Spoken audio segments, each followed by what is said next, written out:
Commando units were first created in 1940 by order of the British Prime Minister Winston Churchill as small, highly trained units which would develop a reign of terror down on the enemy coast.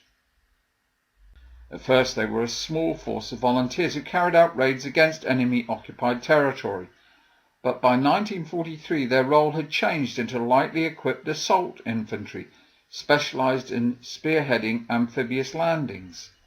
By March 1941 there were 11 battalion-sized units now called Commandos. Each commando would consist of around 390 men, with a small headquarters and 6 troops of 3 officers and 62 men. The brigade was first assembled under a unified command structure in 1943 and trained to operate as a formation in preparation for Operation Overlord.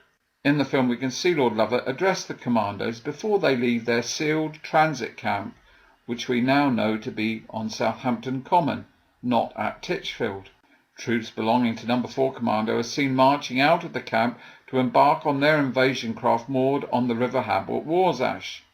The Commandos file along a wooden quay at the land-based HMS Tormentor, which was used to maintain landing craft and for raids to torment the enemy before D-Day. There is also a film of the British 3rd Division departing for France from Mahard in Gosport near Portsmouth. They will also join forces with the Commandos at Rendezvous Piccadilly Circus, south of the Isle of Wight, to form part of Force S for Sword Beach. The main body of the 1st Special Service Brigade are seen loading at Southampton Eastern Docks.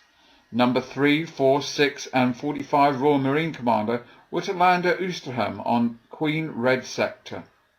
The job of the Commandos was to link up with the 6th Airborne Division to the east of Sword Beach at the now famous Pegasus Bridge to protect the Allied flank from possible counter-attack. Taking Sword Beach was to be the responsibility of the British Army, with sea transport, minesweeping and a naval bombardment force provided by the Royal Navy, as well as elements from the Polish and Norwegian navies. HMS Lars joined the Allied fleet at Piccadilly Circus before assuming the role of flagship of Force S, controlling the landings on Sword Beach.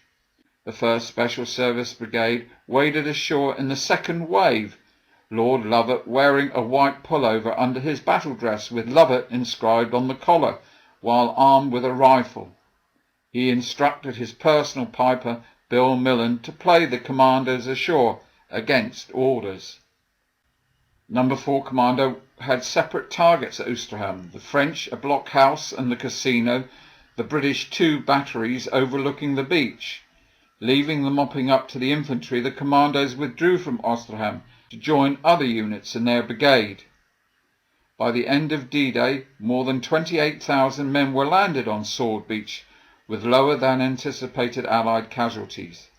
But the advance from the beach was slowed by resistance in defended areas behind the beach, and further progress towards Caen halted by the only armoured counterattack on the day, mounted by the 21st Panzer Division.